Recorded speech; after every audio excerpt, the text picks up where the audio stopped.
Now, okay, our task. Okay, so first we will talk about the properties of images and what we are actually going to do PyTorch in PyTorch and how PyTorch help us and how it is different from TensorFlow and Keras. We will discuss and then we will do some coding in the uh, last part of the lecture. So first thing is what is, we all know any image is composed of some elements. We call them as pixel, basically picture elements. So each pixel represent color. Okay, we generally have like we have so many color models available with us, but we mostly deal with RGB. That is a three different channel, and each channel represent a different color.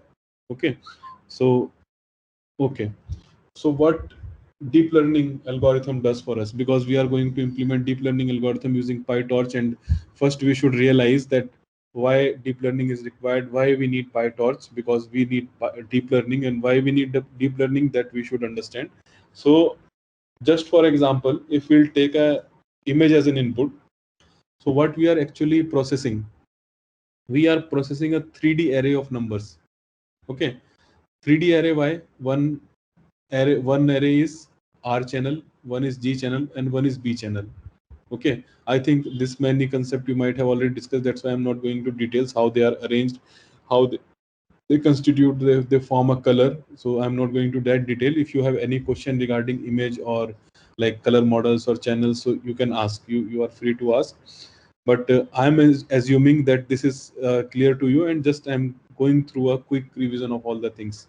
Okay, just our main intention is to uh, make you understand the kind of problem that we have in image processing and how these libraries like PyTorch, TensorFlow, and Keras are beneficial in solving that problem. Okay, so first task is to understand the problem first. Okay, for that, first thing that we learned is the representation, how images are represented. They are represented as a 3D array. One channel represent R, one channel represent G, one channel represent blue, although we have several other color models also, but we are talking about RGB. That is a 3 channel color model. Otherwise we have YCBCR and so many other model are also available, so we are talking about RGB. So that means to for a colored image we have 3 channels. 3 channels means one every channel is a 2D array.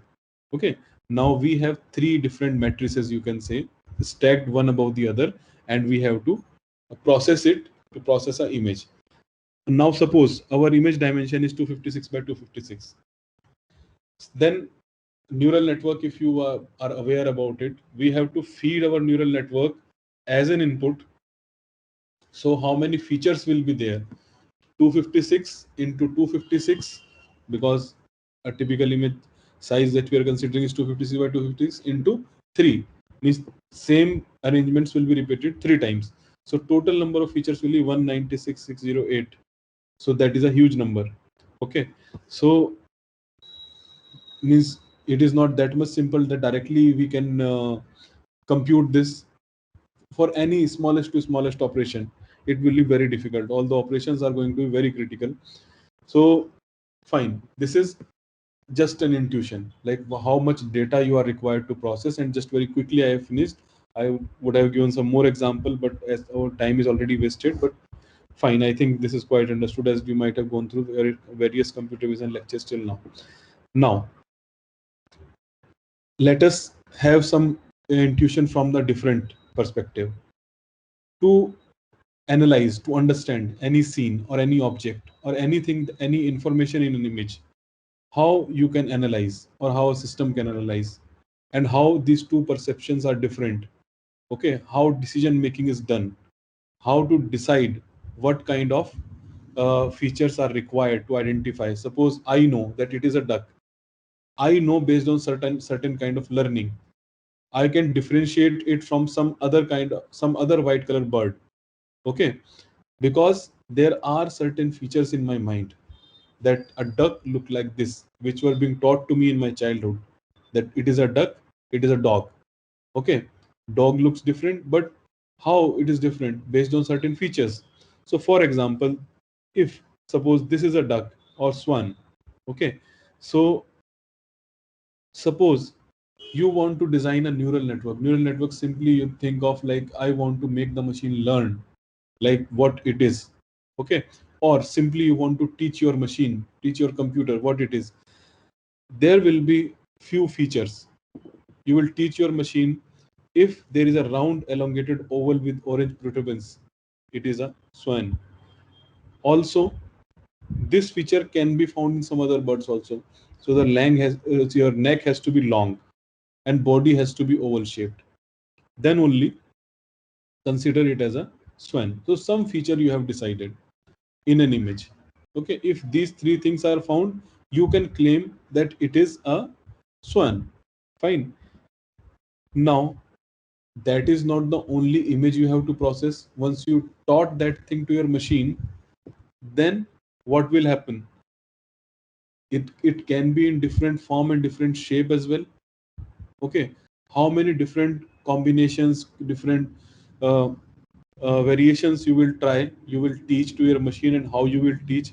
It can fly also, it can be tilted also, it can be, if you will think of in a 3D space, it may be of at different viewing angle also. Okay, so if it can fly also, so if you will teach your, is it so in case of a human being that you can identify a standing dog but you cannot identify a running dog? Yes, we can identify, even if it is running or not, or it is stopped or anything, we can identify. Okay, because we are quite able to understand all different variations once we are done with certain kind of features. So how to decide these features? Now, if it is started flying, we are with certain different set of features. So which features are there which we can finalize? If you will see 5,000 different variations like that, how many features you will decide?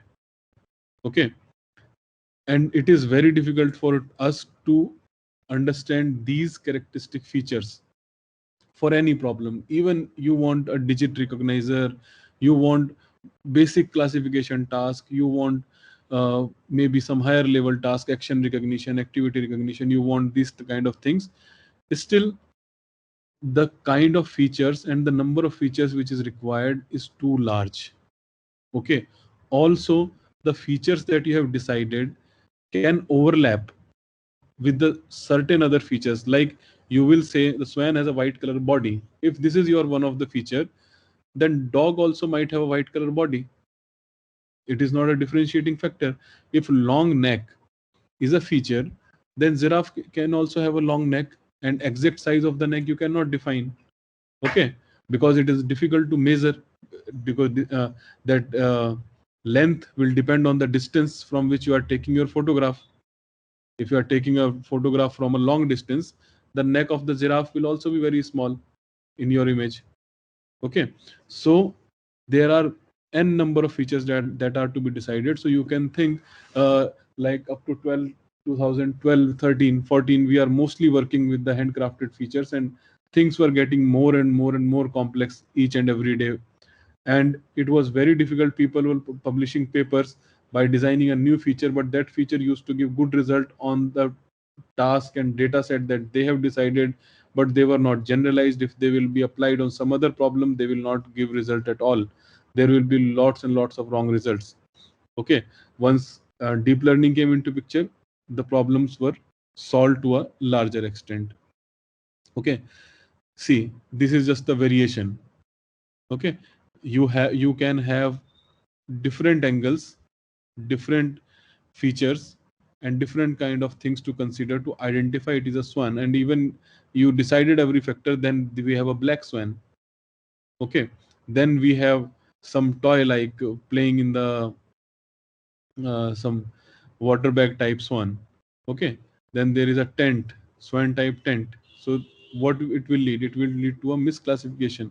How to design an efficient algorithm which have sufficient complexities in its feature, so that it can identify the actual swan, and it can differentiate it from the very closely related objects.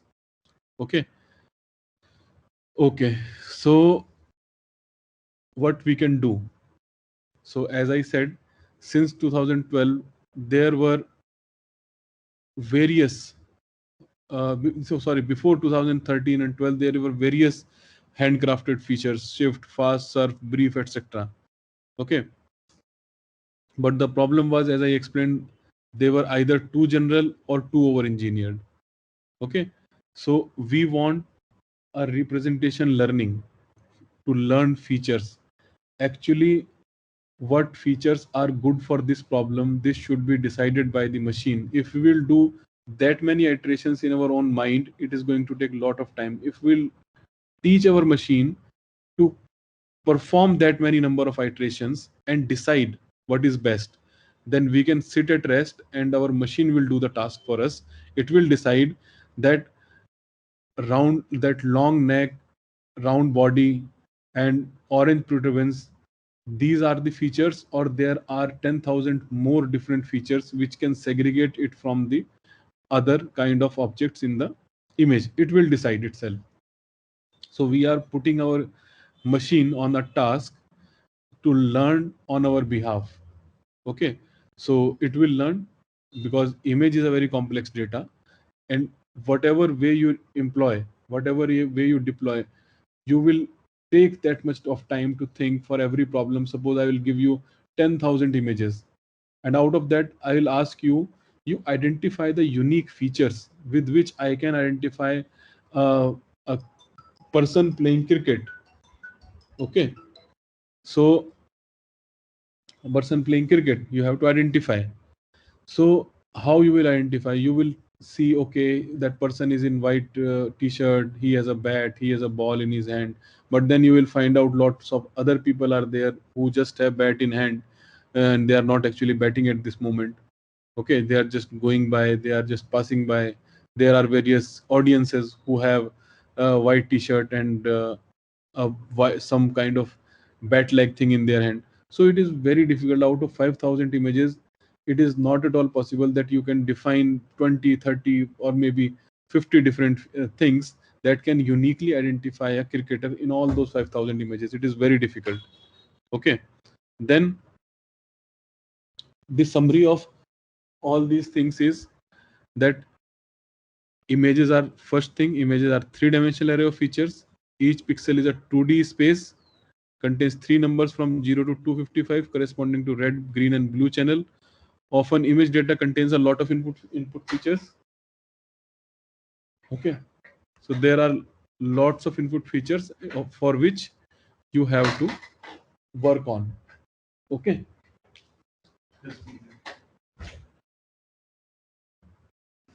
okay, so fine. Now with traditional neural network, we used to have an input layer, hidden layer, and output layer. Okay, but these traditional neural networks are not able to solve our purpose because of a specific reason in our in case of images. Okay, these are some problems with the traditional neural network. So one of the main problem with the traditional neural network is that the spatial information is lost. As I said, in a 256 by 256 three channel image, we have 196,000 approximately pixel number of pixels. Okay, and now if we consider each pixel as a separate feature, so and we will train it we will learn from it separately, then we are not considering the relationship between the pixel. Okay, so that these pixel 196,000 pixel will form certain pattern if they are arranged spatially. Spatial means in a two-dimension way. Okay, if they are arranged at a specific location, then only they form some meaningful thing. Otherwise it's a series of numbers, and that doesn't make any sense. Okay, so the spatial information, how they are, those values, how they are arranged in space, which are the neighbor value, which are the neighbor what is the neighbor information. If that information is not there, it is just a series of number, and that series of number doesn't make any sense or anything if the information is spatial information is lost. We will not be able to predict or make inferences in a very good way if that information is lost. So that is one problem in case of traditional neural network. the spatial information is lost. Okay, so as I explained, nodes that are close together are important because they help to define the feature of the image. The neighborhood pixels are very important. Okay, so we need a way with which we can leverage the spatial correlation. That means we can maintain the neighborhood information while processing, which we cannot do in case of traditional neural network. Okay, uh, so just to ensure, like, if the cat is visible here in this image, even if it is changed at some other place, we should be able to recognize. Okay, so now the solution is CNN, convolutional neural network. What to do? Just the basic thing in that, like, there are no special information what to do. So what options we do have? So this is one of the way which will lead us towards the CNN. Okay, so I will try to be little smarter here. Instead of learning from the whole image, what I will do, I'll split the image into 4 equal quadrant. Okay, so now you imagine a 256 by 256 image is divided into 4 quadrants. So each quadrant will be of size 128 by 128 by 3. Like that we can have 4 quadrant. Okay, now apply a neuron on the top left quadrant to convert 128 by 128 into 3 features into one single number. Okay, we will try to fetch a representational value of the first quadrant. Okay, so that means on one side the number of neurons that is required to process that one quadrant is reduced, although that is to be repeated 4 times. So we'll see. Okay, so but we will have a representational value from the first quadrant. Okay, now apply exact same neuron for the top right quadrant. Now same neuron will be applied to the top left quadrant, then bottom right, and then bottom left and bottom right. Okay, so this concept is called as parameter sharing. Okay, so same kind of neurons you are applying on different quadrant. Okay, this is called as parameter sharing. After applying that neuron on all 4 quadrants, we have 4 different numbers. Intuitively speaking about these numbers represent whether there is a cat in the quadrant or not.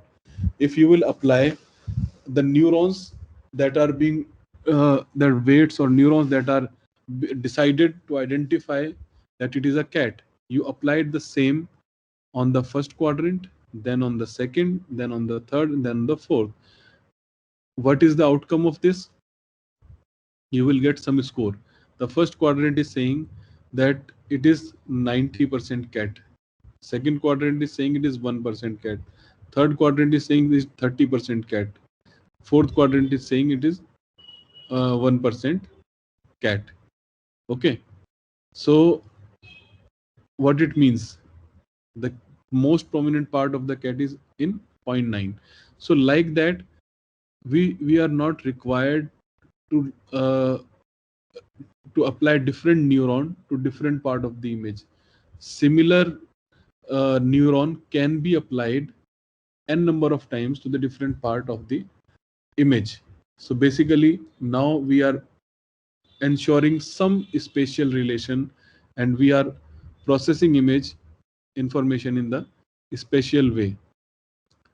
Okay, so we got this outcome and this score. So what we achieved after this? So actually with the 256 by 256 plus into 3 plus 1 is bias. This many number of neurons were there earlier. Now if we split this into 4 different quadrant and use the exact same parameter for all 4 quadrant, we only need 128 by 128 into 3 plus 1, that is 49,000 parameter, the reduction of almost 4 times. Still it is not a CNN. It is just a smart way of doing the things. But convolution neural network has several other concepts as well. Okay, but it is a small step towards that. This is what, if I will try to be smart and I would like to process my image, so I will try, instead of this whole instead of processing all 1,96,000 parameters, I will try to work on 49,000 parameters. At least my number of parameters reducing by 4. Okay, so this is the basic intuition about CNN. We'll see that in detail, and we'll see the programming as well. So this I have already explained. If this many number of images are there, so this is just summary of that what I have explained. Now we know something, some kind of neurons has to be applied on the image. Let us divide into 4 different quadrant or 8 different quadrant, or divide the image into some part and process it step by step. So for that purpose, there is a concept of filtering in image processing.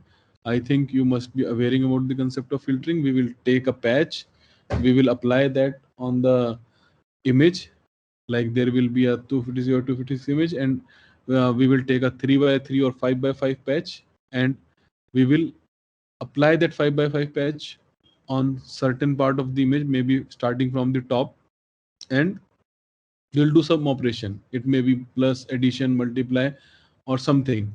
Okay, we will apply that patch, and there will be some outcome. Then we will move one step ahead, and we again apply that patch, and then step by step we keep on moving ahead. Okay, so image can be filtered either in frequency domain or spatial domain. The idea of filtering is to filter out the uh, unnecessary things which are not required.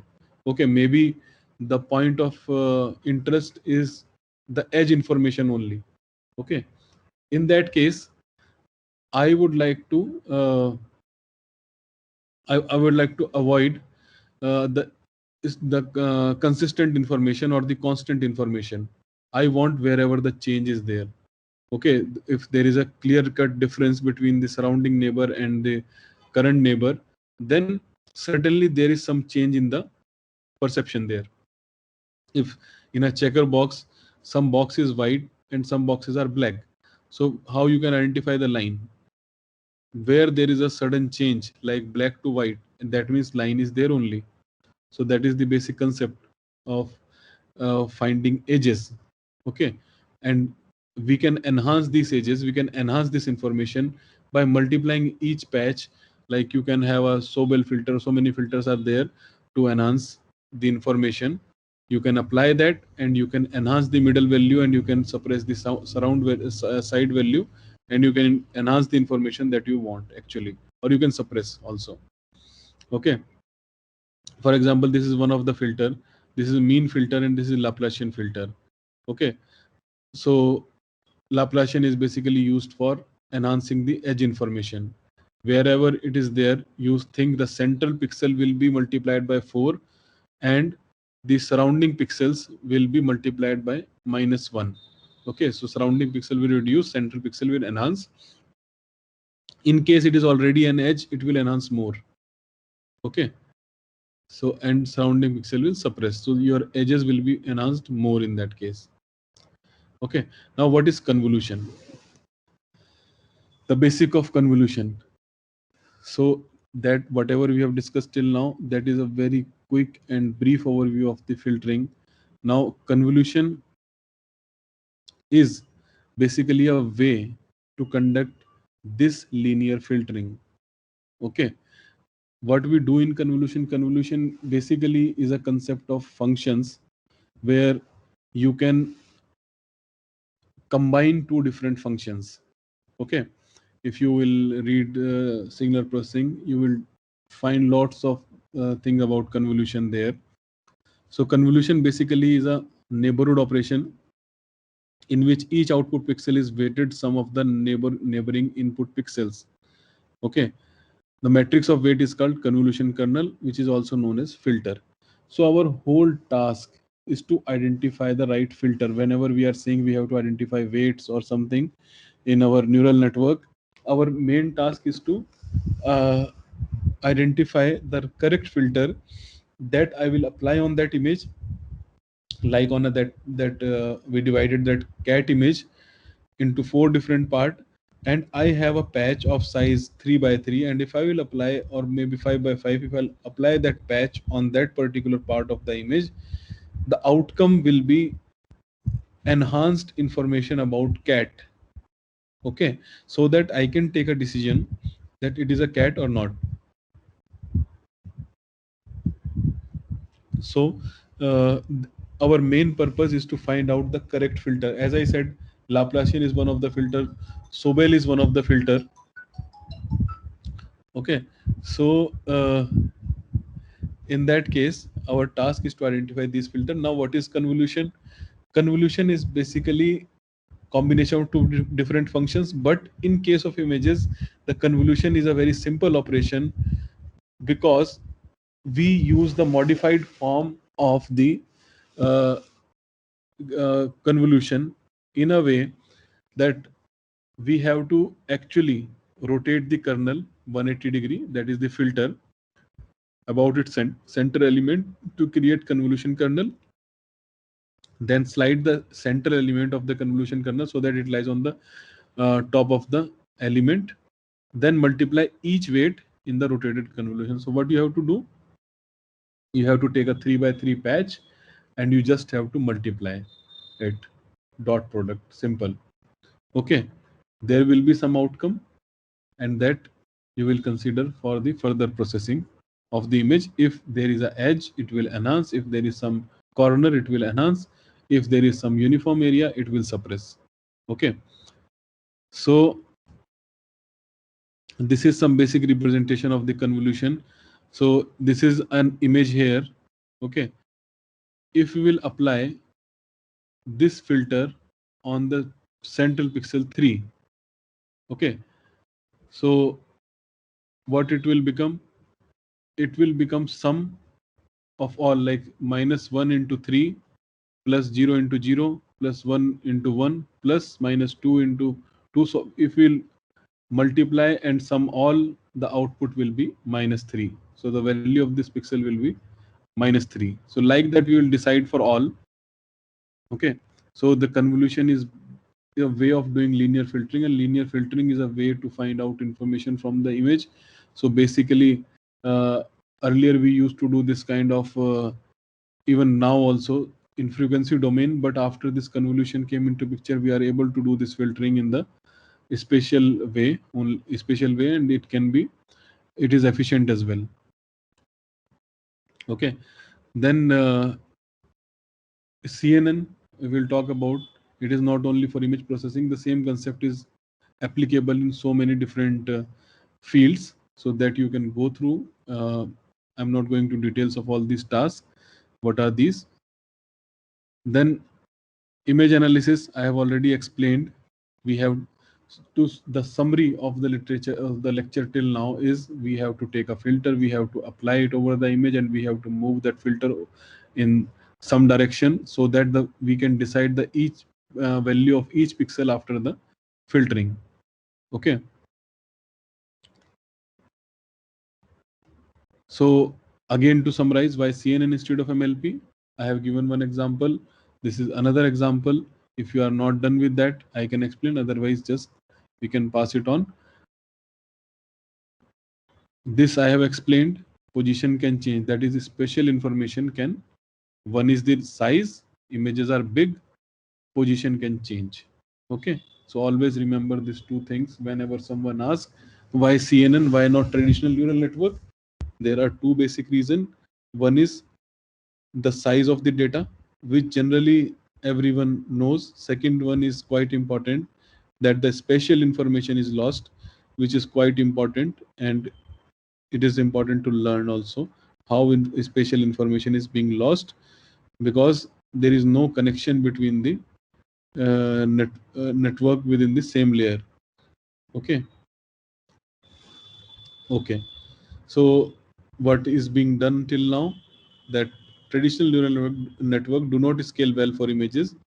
It ignores the information brought by pixel position and correlation with neighbors. It cannot handle translation.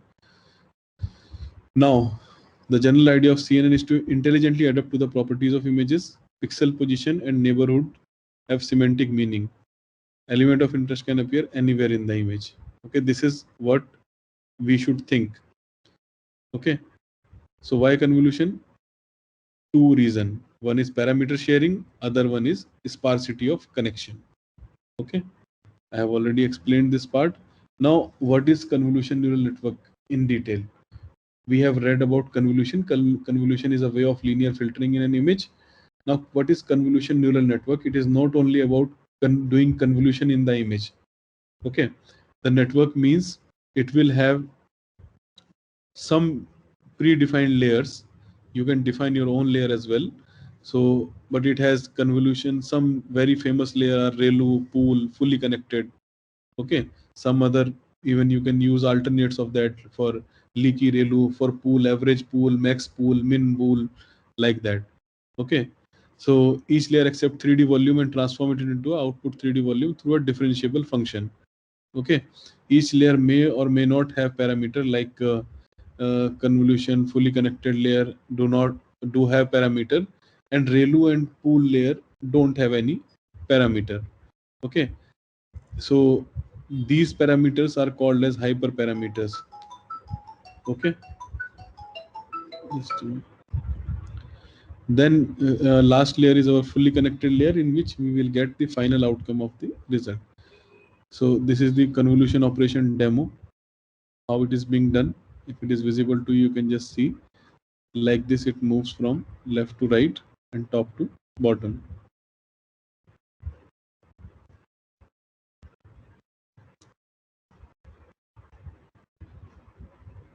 Okay, so fine. This is max pooling layer. In max pooling layer, what we used to do? We used to do a representational approximation. Okay, what is representational approximation means? Here we have 4 by 4 image patch. Okay, and I want to reduce its size. If you see the first 4 pixel 1156, when you will see the image, which portion will have the maximum perceiving capacity, means what you will perceive from there. Suppose 5 represent red color, 6 represent red color, 5 represent uh, pink color, 1 represent white color. So what will be the overall look and feel of that region? It will be somewhat near to red. Okay, because it will overtake the lower values. Okay, so then what we will do, we will choose the most prominent value from that region. So instead of processing all 4 values, we will find a representative, like we used to have representative in our class, in our area, in our locality, MP, MLA, PM, like that. So they are the representation. Okay, similarly in here also we will find out the representational approximation we will do, and we will try to find out the most prominent features in a set of 4 pixel, 6 pixel, something we can do. And we can see here it will reduce the dimension of the image to a larger extent. Anyhow, we have taken the most prominent part of that patch. Okay, so our result is not going to be affected, it will be more or less same. Okay, then we have ReLU. ReLU is used to induce non-linearity in the network. Okay, why ReLU? This question is being asked several times. ReLU is a linear function, and how it can induce. First question even leave this also, but this question you can ask from your student, that why ReLU is being a linear function, how it can induce non-linearity. But just a question I want to ask is, even why non-linearity is required in our network? If anyone can answer.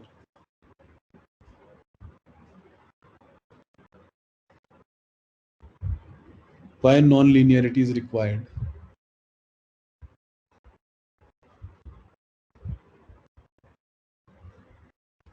Is there any specific reason?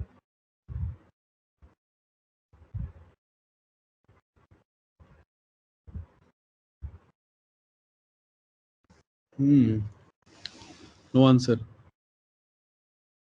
I think already there are 2 lectures on the computer vision today, since today morning.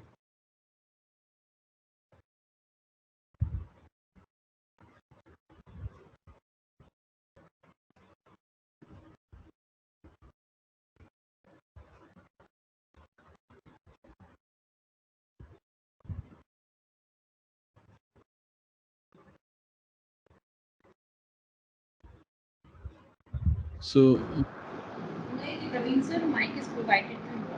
If you want to answer, then you can.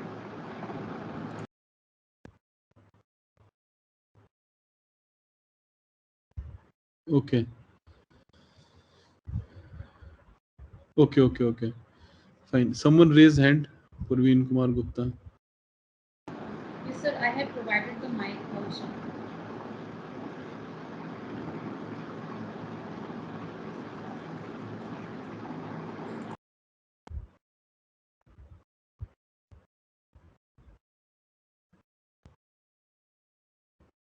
So okay.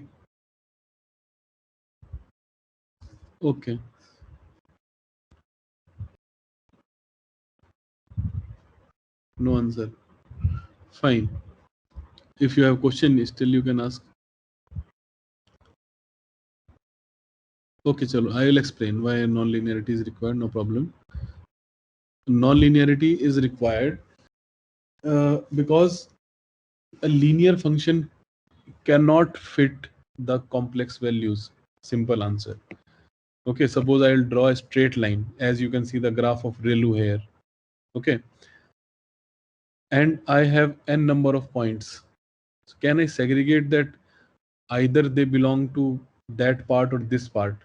A straight line cannot fix a complex data like images. Images are really complex and videos are far more complex. Okay, so a straight line cannot fix. If you want to learn something from that data, you need to have a zigzag line or some kind of line which is not linear, so that it can cover the points with more perfection, that this point belong to this side, this point belong to this side. So more number of bands in your lines will reflect the more perfection of accommodating more complex feature in your data. So images cannot be like true and false. Okay, they are a real story, real complexity is there, and because of that your straight line is not going to function at all in case of uh, images. Okay, so to learn different features we need to have non-linearity. It should not be linear. Linear means once that line is drawn, okay, now no more question of further identifying that where this uh, particular data point belong. Okay, so we will induce non-linearity using ReLU function or maybe sigmoid function. Okay, convolution layer I have explained. Here are some details for your future reference, like what actions is do, what are the parameters, and what is the input output of this particular layer. Similarly for pooling layer I have explained just for your reference what action it used to do, what parameter it will provide, what input output. These things will help you if you are going for some interview or something. You can quickly see that what are the features of, what are the parameters, what are the input output, and what are the action, just to quickly summarize. Okay, maybe you can share it with your students also, so that quickly they can differentiate. So what action fully connected layer do? Aggregate information from final feature map, generate final classification, then parameter, then input output. Okay, finally, so this is a architecture of a standard CNN. Okay, this is, I think you might have seen in your previous lecture as well. So what CNN layer learned, just to give you some intuition, I have introduced an image. So suppose want to identify faces. So these are the kind of features that actually CNN will learn. Okay, from lower level features to high level features. Okay, now coming to the PyTorch, which is the main topic of today's lecture. For that purpose only, we understood why images are a complex data, what is the complexity in image data, and why uh, uh, this traditional neural network is not going to work with in case of images, why CNN is required, and now we'll understand why PyTorch is required and how we used to code in PyTorch, and what are the comparative frameworks which are available, what is the difference, and how to install PyTorch, and some terminology. If so, PyTorch is basically a tool for deep learning. Okay, their main claim is from research to production. It's an open source machine learning framework that accelerates the path of research prototyping. Okay, so it's a Python based library, and it provides various flexibility in terms of deep learning development. So it is also based on scientific computing library, means it uses that NumPy, and when it uses NumPy, so NumPy already has several its own benefits. So finally, PyTorch work on tensor library, and we will see even these points are similar to the TensorFlow as well. But once we see the comparison, you will realize what are the difference in PyTorch, what benefits you will get, what cons you will get. Okay, so but to understand, even if it is TensorFlow or it may be your uh, PyTorch or Keras, this is the most important word that you should understand. What is tensor? So tensor is basically a n-dimensional array. Okay, tensor n-dimensional array means it can be of any dimension, and they are very beneficial because anyhow smallest to smallest image will be of 3 channel or at least 1 channel. So to do any kind of operation on images, tensors are the most important and effective way to do calculations. Okay, they are a kind of data structure that are used ultimately used for building and training neural networks. PyTorch tensor objects are created from NumPy and dimensional arrays object. This make the transition between PyTorch and NumPy very cheap from performance perspective. This is one of the aspects which improve performance in case of PyTorch. Now, images as tensor. As I explained, to deal with color images, we need some way to represent color. In most cases, we represent each pixel by 3 intensity value. This color encoding is called RGB, and this color image of size W into HW into H will be represented as a 3 into H into W3 into H into W. Maybe size this way of organization may be different, but idea is same. Okay, now like this you can represent uh, it in a single tensor. Okay, so multi-dimensional arrays are also called as tensor. Using tensor to represent images has an advantage. We can use the extra dimension for the sequence of images. Okay, videos also you can represent. Till now, uh, even for restoring an image, you are requiring 3 channel. If I'll talk about video, then video is a sequence of image frames where in every second you have 30 frames. So then the sequence is very important. When you have recurrent information, the sequence is must, because you cannot change the frame backward and forward. So that is why in that case uh, you will have to represent your images using tensor and dimensional array. Okay, for example, to represent a video fragment consists of 200 frames with 80 by 600 dimension, we may have to use the tensor of size 200 into 3. 200 is the number of frame, 3 is the number of channel, 600 into 800 is the spatial size of the image. Okay, so Now we are able to represent whole video with a single tensor, which is generally a very complex data to be represented in any kind of architecture. Okay, also that these tensors are based on NumPy. NumPy in itself is a very effective way of data representation, and it is for scientific calculation it is very faster. So these tensors are based on NumPy, and that's why the performance is enhanced if we are using tensor to represent images. Okay, the major objective of the PyTorch developer are develop easy to use API. It is as simple as Python can be. Python support, PyTorch integrates seamlessly with the Python data science stack.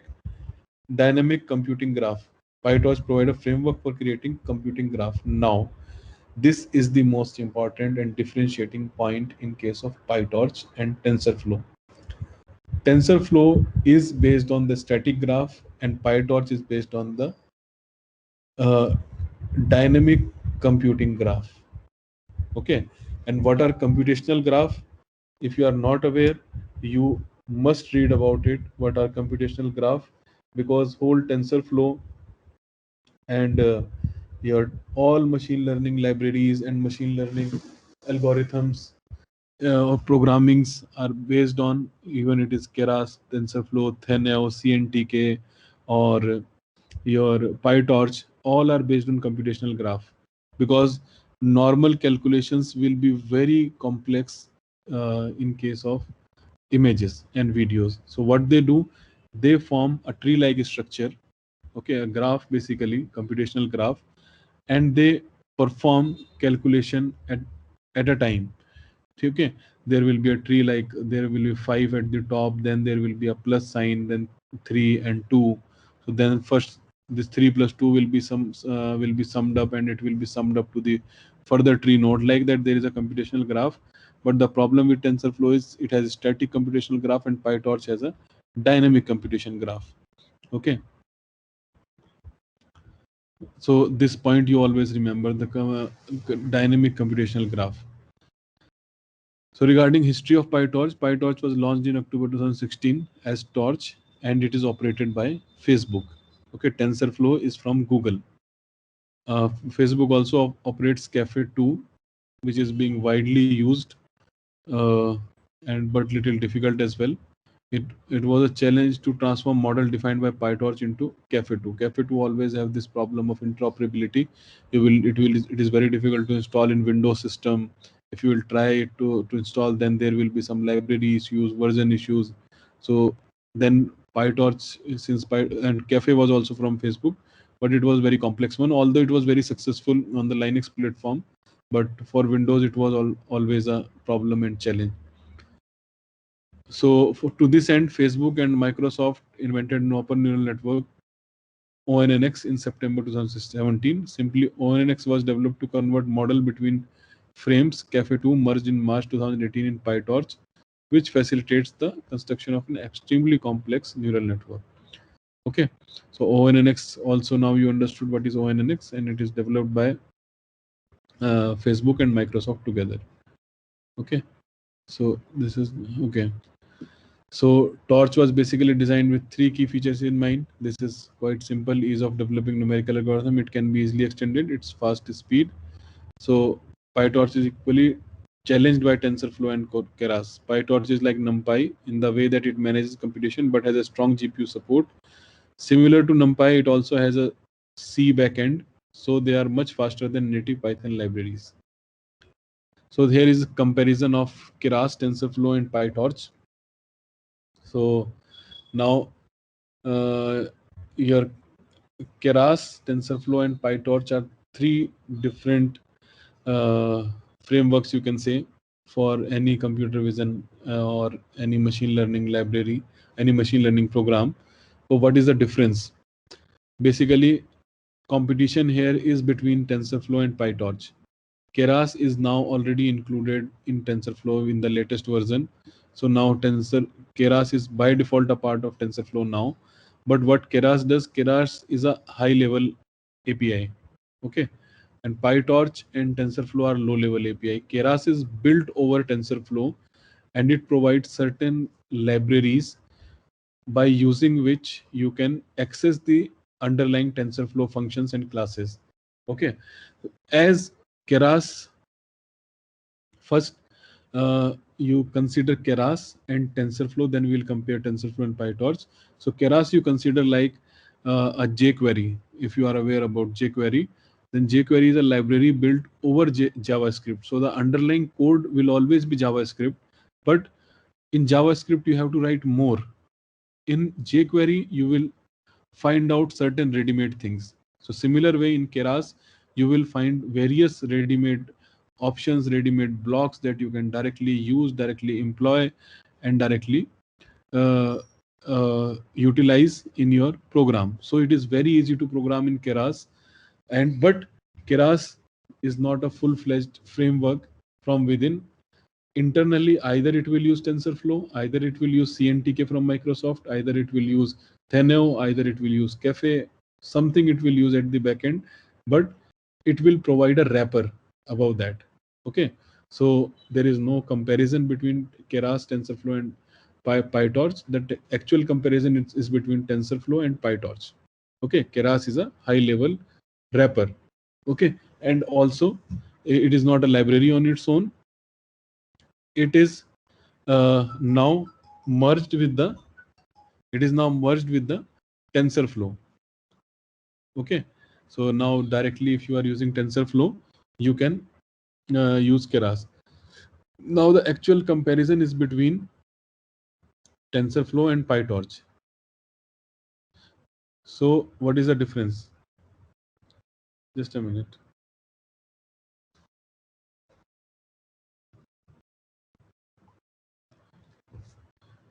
Okay, so both PyTorch and TensorFlow both are low-level API.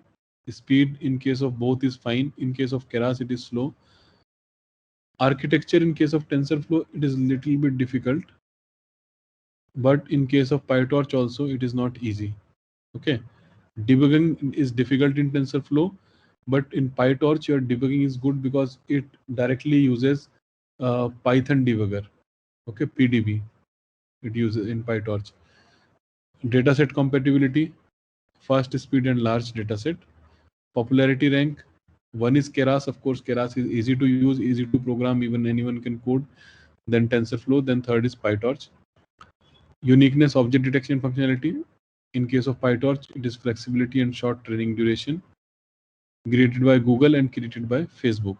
So TensorFlow is from Google and PyTorch is from Facebook. Okay. Then we have very comprehensive API available for TensorFlow. But in PyTorch, it is directly integrated with Python language, so which is also a positive aspect of the PyTorch. And the most important differentiating factor is the dynamic computation graph in PyTorch, which helps in several other ways. And I will strongly suggest you to read about the computational graph because it is a completely new way of calculating or doing difficult calculation, as in case of images, where the number of calculation is more, although the operation that is going to perform is small. It is either addition, subtraction, or multiplication. Okay, it is not like differentiation, integration, but very small operation and performed several number of times. In that case, the concept of computation graph introduced by TensorFlow is now extended by PyTorch into a dynamic computation graph. Please mute.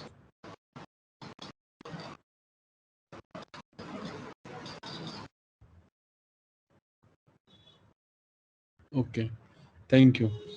Okay, so now the architecture of the PyTorch. There are some packages, important packages which are being mentioned here. The main package is Torch, which is top level PyTorch package and tensor library. Then we have torch.nn. We will use all these in our code. So just have a look on these.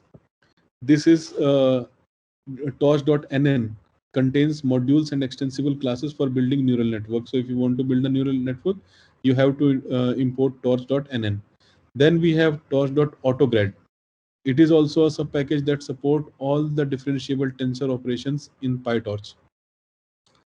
torch.nn.functional, a functional interface that contains typical operation used for building neural network like loss function, activation function, convolution operation, which are being required. Torch.optim, a subpackage that contains standard optimization operation like SGD and Adam.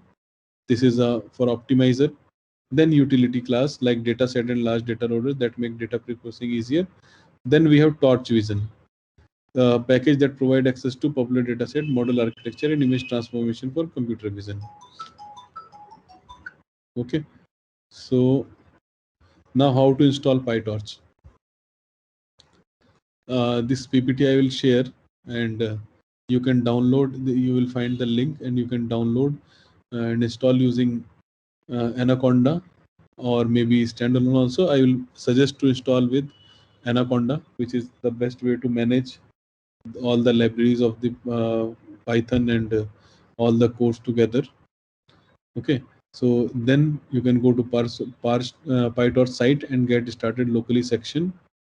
There you can download this kind of options you will get, and then finally you have to download and then run this command: conda install PyTorch, Torch Vision, CUDA toolkit as per the CUDA install in your system. Give that version and then -c PyTorch. This will install PyTorch in your system. Okay. Now, if you want to check that it is installed or not, you can simply write torch.cuda is available. Answer will be true. Then you can write torch.version.cuda. Then it will tell you the version. It may be 10.0 or something else as well. Now, suppose we want to make a convolution neural network using PyTorch. What are the steps that you are going to follow? So to build a convolution neural network for classifying images, we have taken an example of Session-MNIST dataset. Okay, because this dataset is directly available, so we will be using this dataset. It is available in the PyTorch framework only. So even for TensorFlow also it is available. So this dataset contains training set images, 60,000 example from 10 different classes. We will use PyTorch to build a convolution neural network that can accurately predict the correct article of clothing given an input image. Dataset contains 70,000 images of fashion article with the following split: 10,000 for testing and 60,000 for training. Okay. So you can download the fashion MNIST data manually also from here, but we will download it from the code. Okay. But the link is provided. You can go to this link and you can check out how they have arranged their dataset. Now I will explain you some steps here, and then we will move on to the programming part. Okay. So the first step is to initialize all important libraries and module. Okay. We will see them one by one in our code. Then second step is to defining our model architecture. We have to define our model architecture, and that model architecture will be used for the training purpose. Okay. So convolution layer will have 3 parameter: input channel, output channel, kernel size. And linear layer will have 2 features: input and output. Okay. Then we have to define our network, and then we have to prepare our data. Then build the model and calculate the loss. Okay. Okay. So then training on single batch, and we will see uh, in multiple batch also how to do, and repetitive mode how to do. But this some basic I have included here. I will explain it from the code. This is deep learning terminology. We'll go to this. Just a minute. Let me share my screen. Let me share my browser for Google Colab.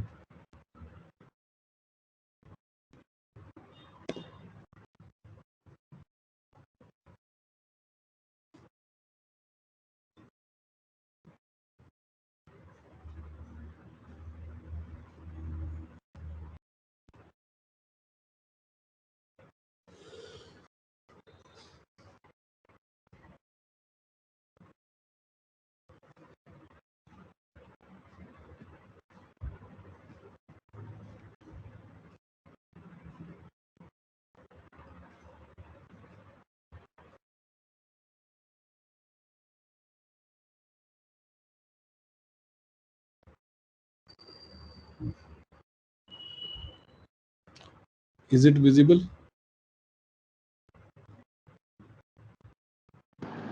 Yes, sir. Yes, sir, it is. Yes, sir, it is visible. Okay. So now we'll try to understand the code and we'll try to execute and we'll see the output as well. So first thing, as I said, is to initialize all important libraries and modules. Okay. So of course, the most important one is the torch, torch vision, torch vision.transform, torch.nn, functional, transform, optimizer, then torch.set gradient enable true, set print options enable. This is not directly required, but this is must. Up to here, everything is must. Okay, and then this is also must. Important numpy as np, important pandas as pd, matplotlib for plotting, and scikit sklearn metrics for creating the confusion metrics, and pdb is for debugging. Okay, so these are some basic imports. I don't think anything confusing is there in this. Some libraries are required and you have to install. These are compulsory, like torch, torch vision, torch.nn, torch.nn.functional, torch vision transform, optimizer. So let it be executed first.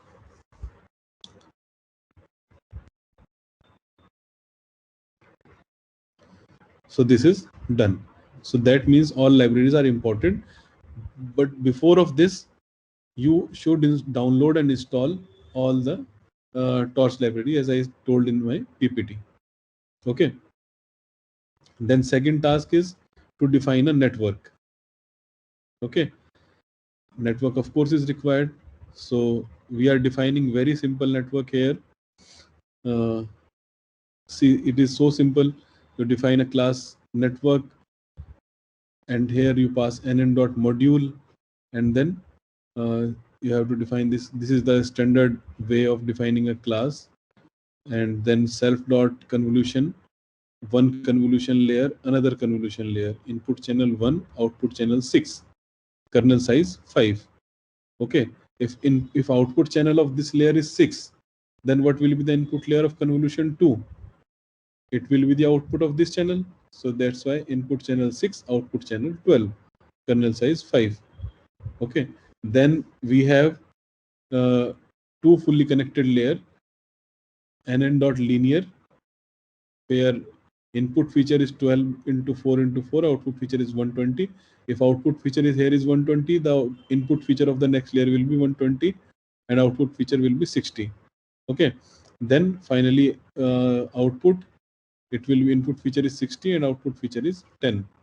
Okay, so very simple, very normal network we have created. Two convolution layer, two fully connected layer, and one output layer. That's it. It's very simple. Okay, just 6 line of code, 5 lines of code. Now we have to define the forward pass. So forward pass is, initially you have to define t equal to some to define t equal to self dot column 1 t, t equal to self dot relu t f max pool 2d, where you have defined this t kernel size stride 2. This is first hidden layer. First one is input layer is your t, and then first hidden layer is this first convolution, then ReLU, then max pooling. Second hidden layer is convolution, ReLU, and max pooling. Fourth hidden layer is, again you have to reshape here. Just take this, then self.fc1, then ReLU, because you have to apply fully connected layers. That's why you have reshaped here. T equal to self.fully connected, f.ReLU, and self.out. Okay, so let us create this network. This is just defined here, nothing else. Now main step is, now we have to download data. For downloading data, we directly have method torchvision.dataset.fetchNMST. So many other datasets also available, but this is available as a part of PyTorch. So nothing to do. It is just downloading the dataset.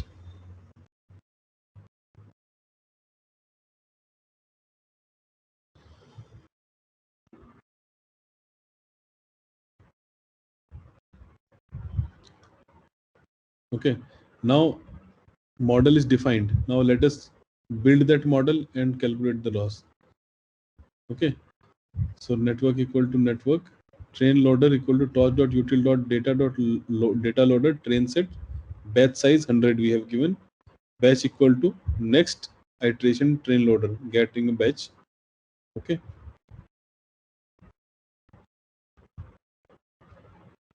now model also build. Okay, now main task is calculating the loss and training, do the training. For that we have defined two parameter, prediction and loss. Okay, prediction is network images, and loss is we have used cross entropy here. Okay, we can use some other loss also, and loss dot item. Okay, so let us execute this. Optimizer is Adam.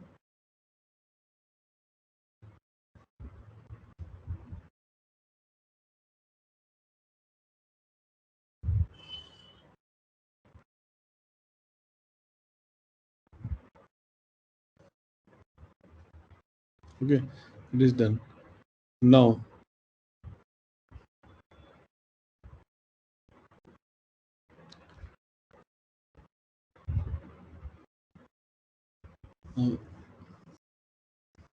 loss is printed here. Train loader, directly you loaded the train data. Optimizer Adam optimizer. Okay, now training for multiple epoch for reducing error, and means if you want to increase the number of epoch for the training, that is for one epoch only earlier that we have run.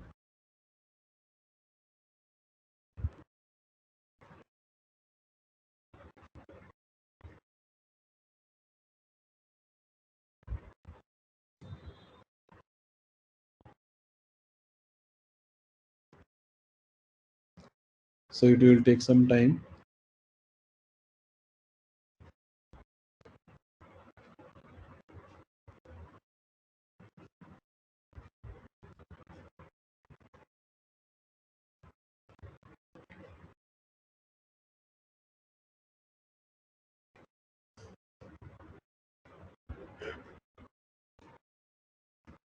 Okay,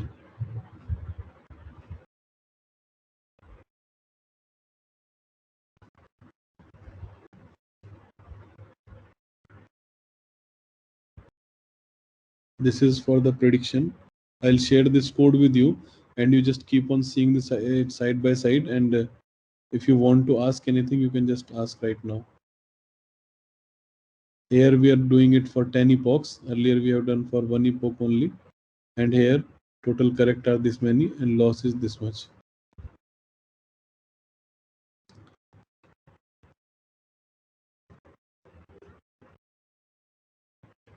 So we are exactly same code, but we are running it for 10 iteration. Only this for or while loop you can use.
So if you want to ask anything in this code, you can ask.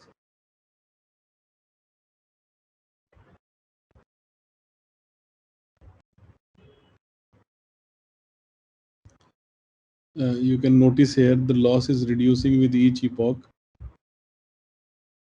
and number of correct is increasing.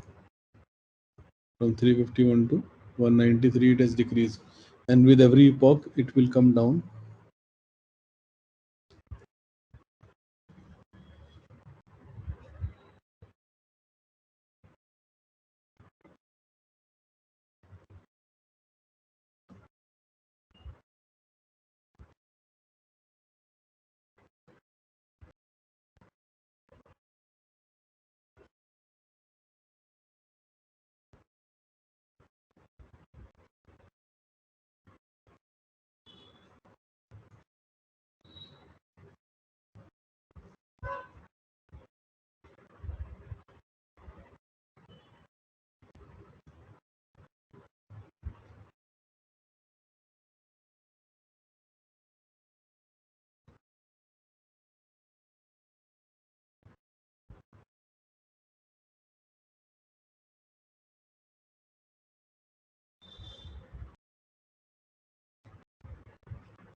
Okay, so all 9 epochs are done.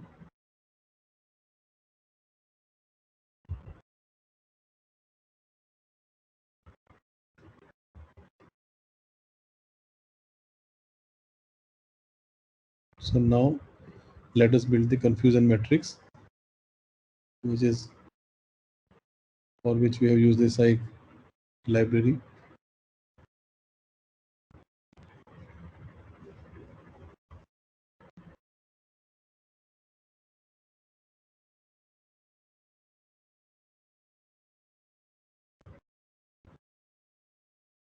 So total accuracy is 88%.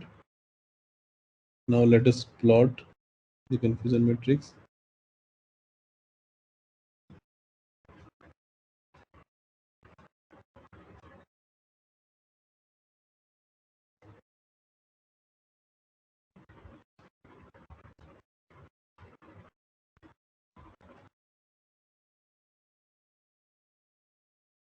Okay, so this is the confusion matrix that is being generated. Okay, so this is a small code in PyTorch, and from starting I will just explain it again. If you have any question, you ask in between, like why it is being done like this or that.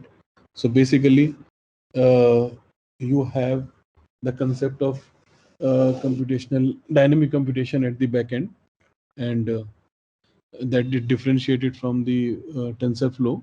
And also there is no concept of like managing session variable ID like in the case of your TensorFlow.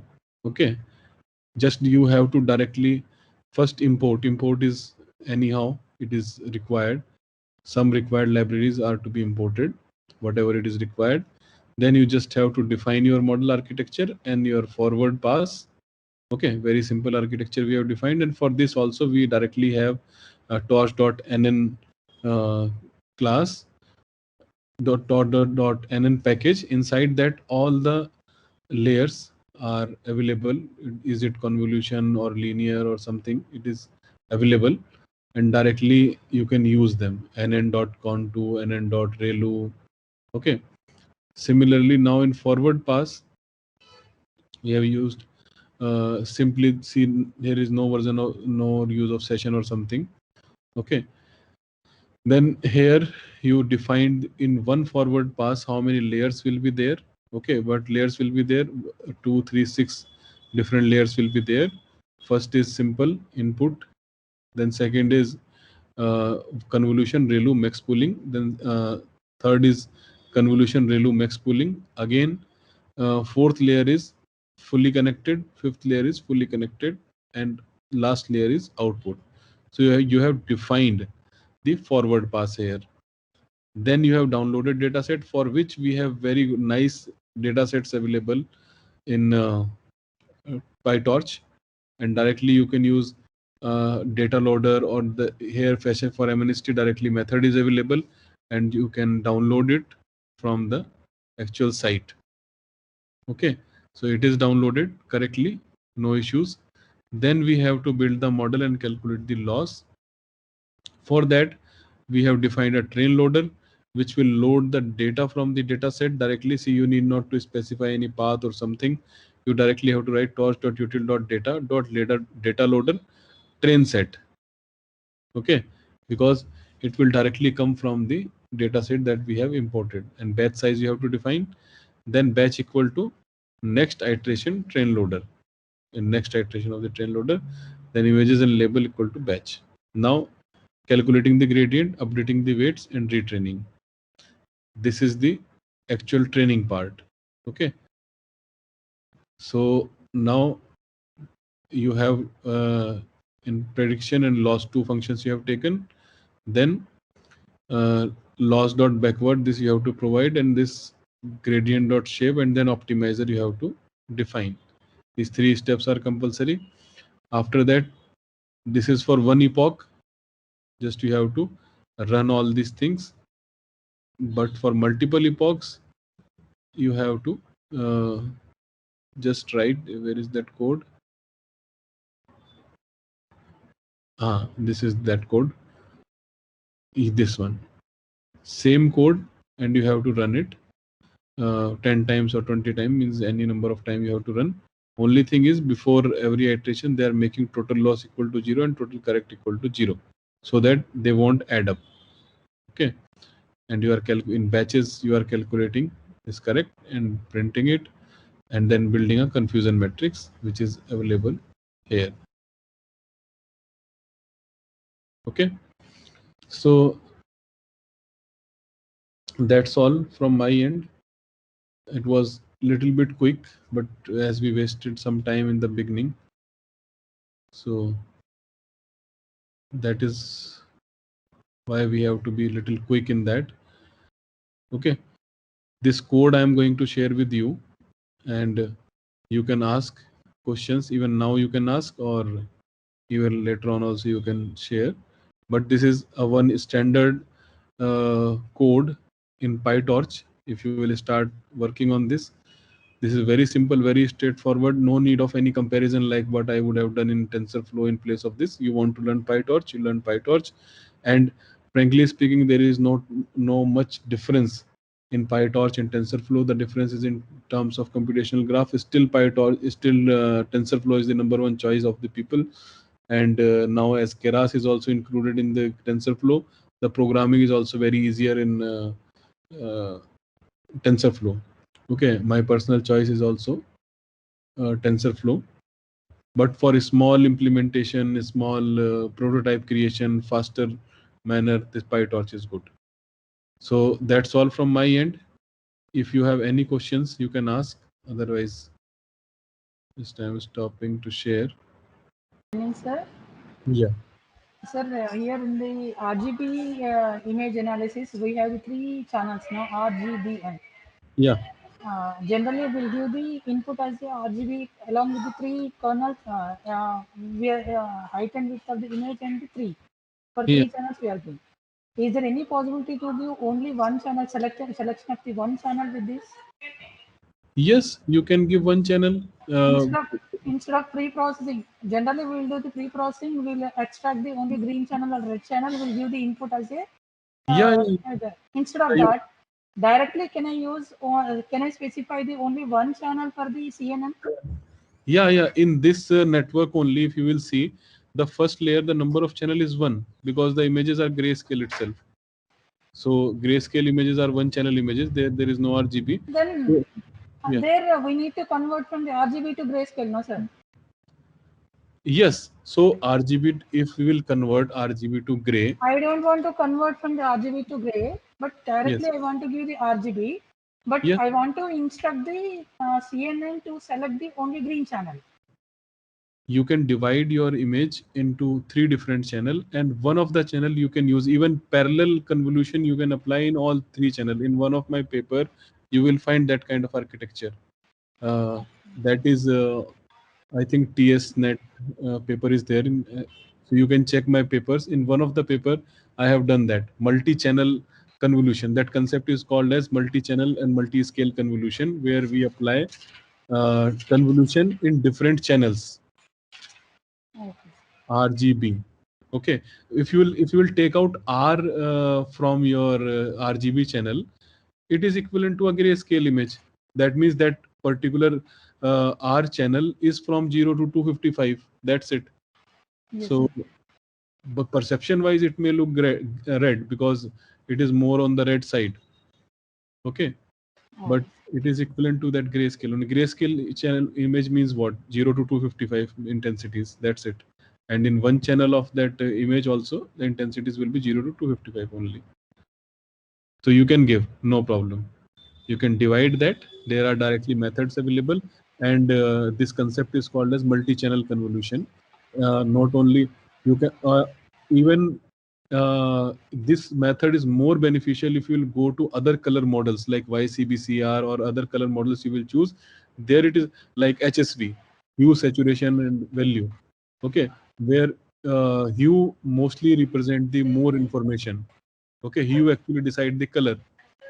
Okay, you can use hue or saturation or value, any component you can use for the uh, processing. So that is quite possible, not an issue. Okay. Sir, can we handle the noise in the CNN? Can we add No, handle, minimize. a noise? Generally is being handled in the pre-processing step. Okay. Yes, sir. Yeah, Is as there a any possibility in the CNN by dropping out or doing something? Can we reduce the noise in CNN? yes, activation function you can define that way. Dropout layers you can use if you want to remove any unnecessary information, but that you cannot directly say that it is a dropout layer will remove noise only, because it is already a processed information which may include noise. Even your correct data, the notes that you are retaining at that point of time may be generated with the information from the noise itself. So the idea of removing noise is generally being applied in the step of pre-processing, and later on some unwanted nodes. You can call them noise or you can call them anything else, but they can be removed using dropout layer, or you can choose an activation function in a way that your unwanted values are discarded. Okay, Okay, sir. Thank you, sir. yeah. But this it cannot remove the conventional definition of noise that we say, where examples are salt and pepper noise or Gaussian noise or something. This cannot be directly removed using the dropout layer. Okay. Okay. Okay.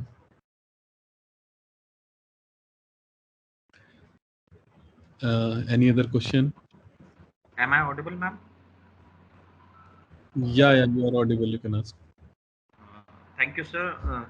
Good evening, sir. Sir, my Yeah, point is, as you have discussed in last the confusion matrix. yeah, So, yeah, yeah. if I would like to manually check the value of the true positive, true negative, true false, then Hmm. how I can do it? Is there any formula for it, sir? Yes, there is a formula. I will add that formula in this example itself, and you can check it. No problem.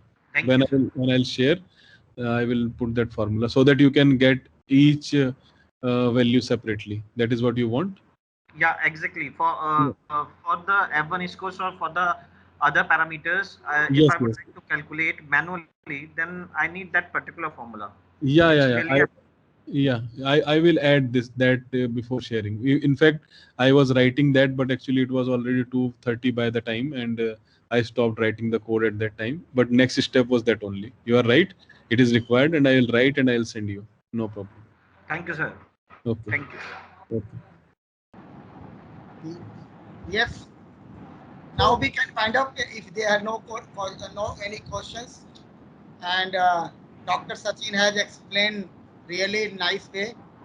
And if anyone have any query, they can mail to the Dr. Sachin, and I hope Sachin will definitely uh, help them. Okay, thank you, Sachin. Okay, Thank you, so sir. Thank let me you. formally thank you, sir. Yeah. Thank you for sharing your valuable insights for computer vision using PyTorch.